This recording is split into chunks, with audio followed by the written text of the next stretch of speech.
My name is Rachel, a 30-year-old employed at a foreign investment firm. I tied the knot with Kevin, my husband, 2 years ago. He serves as a civil servant, though his employment is on a yearly contract basis, causing him annual apprehension over contract renewals.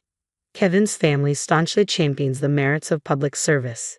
With retired county workers as parents and a sister currently employed in the city office, their allegiance to public service is unwavering.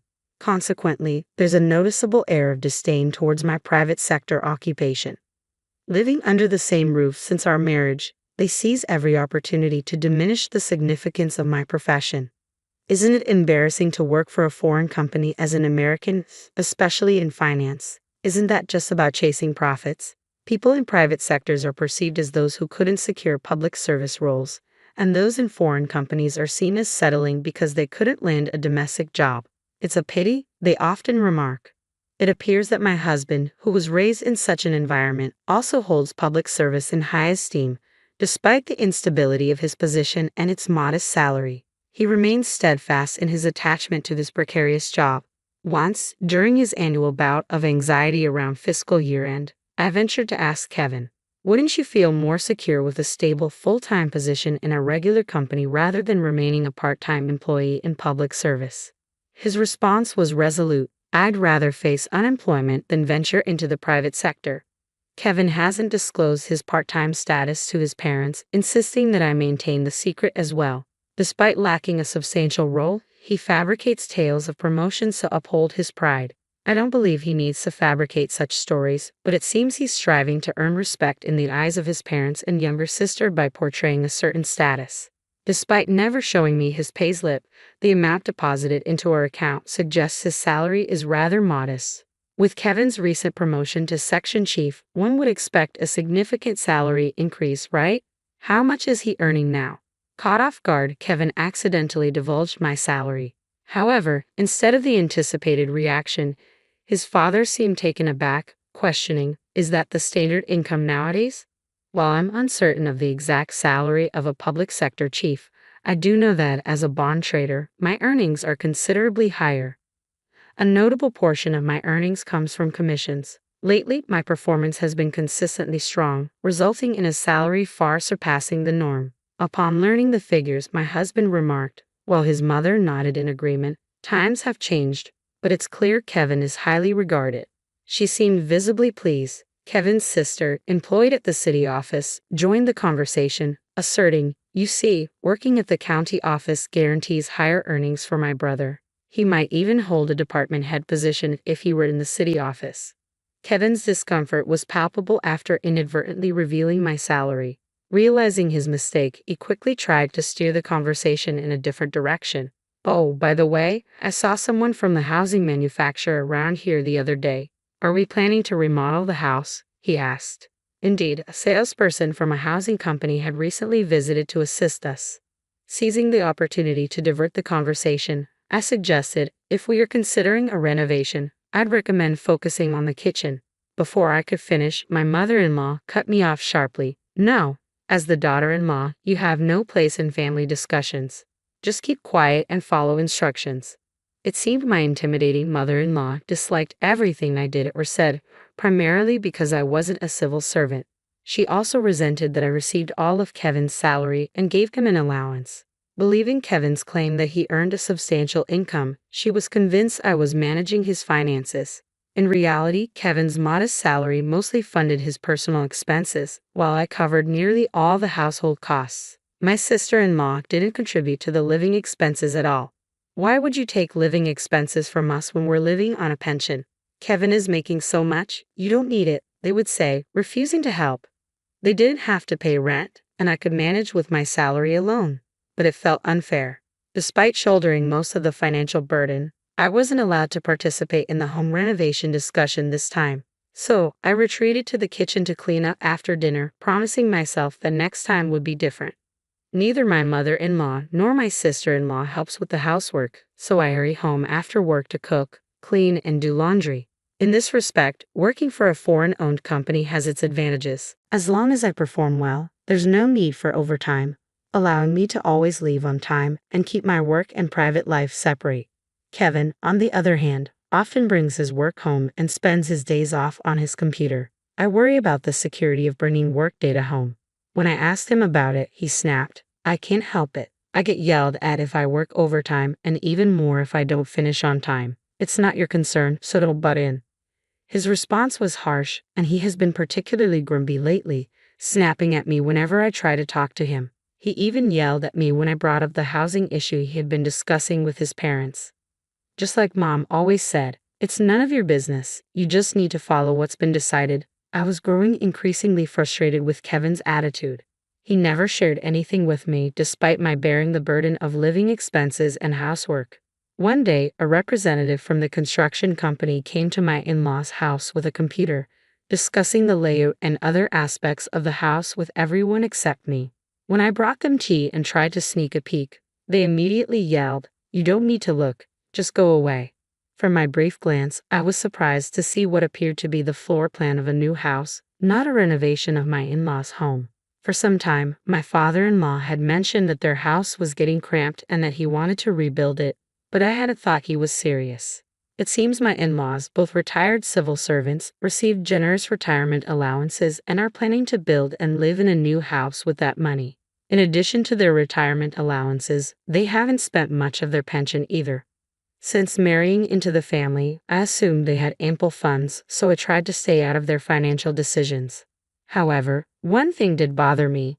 Would Kevin's sister still be living with us in the new home? At 28, it might be time for her to get married, but there hasn't been any discussion about that. It seems highly likely she will continue living with us even after the move. This wouldn't be a problem if she helped with the housework, but she tends to dump all the chores on me and then complains about it, saying, "It's too troublesome." I wish my sister-in-law would get married soon, but recently I overheard my father-in-law discussing plans with the home builder. Can we add extra rooms so that when our daughter finds a husband, they can also live here? Ideally, we'd like a house where my wife and I, our son, our daughter, and her future husband can all live together, he said. I was shocked to hear this, especially since it seemed they were planning for my sister-in-law to live with us even after she marries. I can only imagine how large a house for 3 families would need to be, and it probably wouldn't fit on their current property. Considering that the new house would be built with my in-laws' retirement fund and my sister-in-law's earnings, I have no right to complain. Still, I can't help but think about how much of a hassle it will be to clean such a large house. Then, my husband and his family decided to visit the showcase room and construction site, telling me to stay home because it's none of your business. My mother-in-law shouted at me with a nasty grin, clearly expecting a retort. She looked annoyed when I remained quiet. The construction of the new home proceeded without any information being shared with me, and my in-laws and sister-in-law started preparing to move out. My husband didn't seem to be preparing anything, so I asked, "Don't you need to be getting ready to move?" "Why would I do it? That's your job," my husband snapped back at me. I was taken aback since he hadn't even told me when and where we were moving. From then on, I started preparing for the move whenever I had time, but I made sure to separate my husband's things from mine. The whole new home move-out incident had completely shattered my trust in my husband, and I could no longer bear my mother-in-law's terrible attitude. Even when I asked my husband about our new address, he simply replied, "You don't need to know. Just be prepared." From snippets of conversation during meals, I gathered that the move was imminent, but it was strange that they kept me, the wife, completely in the dark. Perhaps they thought of me as nothing more than a maid. One day, the moving service arrived, and that was when I finally learned we were moving. As I hurriedly cleaned up the breakfast dishes, my mother-in-law remarked, "We're buying new ones, so you can leave those. And are you planning to move into our new home with us?" In that moment, it became clear. They hadn't told me about their new home or the moving date because they intended to kick me out. As I saw my husband standing silently behind my mother-in-law, a smirk playing on his lips, I couldn't help but wonder if he shared her intentions. Well, I had anticipated something like this, so I had already packed my belongings separately, without a trace of agitation. I met her gaze squarely. "I despise everything about you. From now on, we're going to live as a family without you. Do whatever you want." My mother-in-law shouted at me, her tone filled with disdain. My sister-in-law watched with indifference, perhaps expecting me to break down and beg to stay. My mother-in-law's displeasure deepened at my lack of reaction. "You're a parasite, leeching off Kevin's paycheck since the day you got married. Get out now. We need Kevin's salary to pay off the mortgage on our new home, she spat out, her words sharp with resentment. Parasites like you are a nuisance, she seethed, her anger palpable as her face flushed red.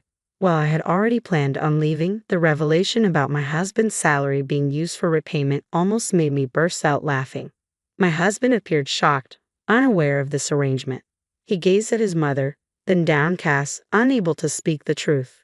His reaction revealed that my in-laws intended to rely solely on Kevin, whom they perceived as a high earner, to handle the mortgage repayments without tapping into their retirement funds. The prospect of how they would manage the mortgage repayments intrigued me. With a smile, I responded, "Understood. I will divorce Kevin, and you can all move to your new place by yourselves," I declared calmly.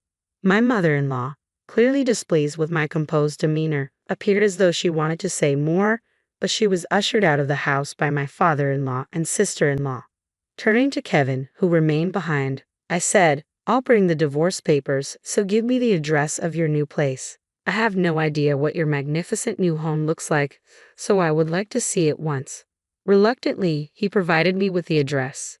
With little luggage remaining, I cheerfully arranged for a friend to help me move out using her car. I made sure to switch all the bills to be under Kevin's name rather than mine, utilities and everything included. Returning to my parents' house for the time being, I decided to head to the address Kevin had given me to have him sign the divorce papers. Their new house was strikingly large, designed to accommodate 3 generations, with its grand architecture looming impressively. Upon spotting me, my mother-in-law hurried over, shouting, "What are you doing here, you parasitic wife?" Ignoring her tirade, I calmly asked Kevin to sign the divorce papers. Reluctantly, he complied, while his mother continued her verbal assault. "I knew it. A non-civil servant wife is useless. Hurry up and sign, and send her away," she insisted. I couldn't resist a retort. "Such a splendid new house. The payments must be quite the burden, aren't they?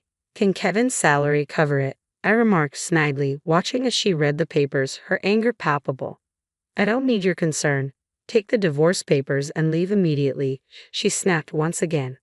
I lingered for a moment, observing my ex-husband's pale expression, but with his mother on the brink of eruption, I swiftly retrieved the divorce papers and filed them at City Hall before embarking on my search for a new home. After all that transpired, the thought of marriage lost its allure, so I opted for a cozy studio apartment to relish living independently. There was a charming spot conveniently close to my workplace, so I wasted no time in making the move. In my new abode, devoid of anyone foisting chores upon me or boasting about civil service, life took on a tranquil hue. Just as I was settling into this newfound peace, an unknown number lit up my phone screen. "Rachel, can you come back to me? I can't keep up with the mortgage payments, let alone the utilities. My phone lines have been cut off, and I'm borrowing my friend's phone to call you." It was none other than my ex-husband, Kevin. Through tears, he pleaded for help, but I couldn't help but feel exasperated. Instead of turning to me, he should have sought assistance from his parents or his sister. So I responded acidly, "Why not ask your sister, who's employed in public service, for support? And what about your parents? Surely they have their retirement savings and Social Security."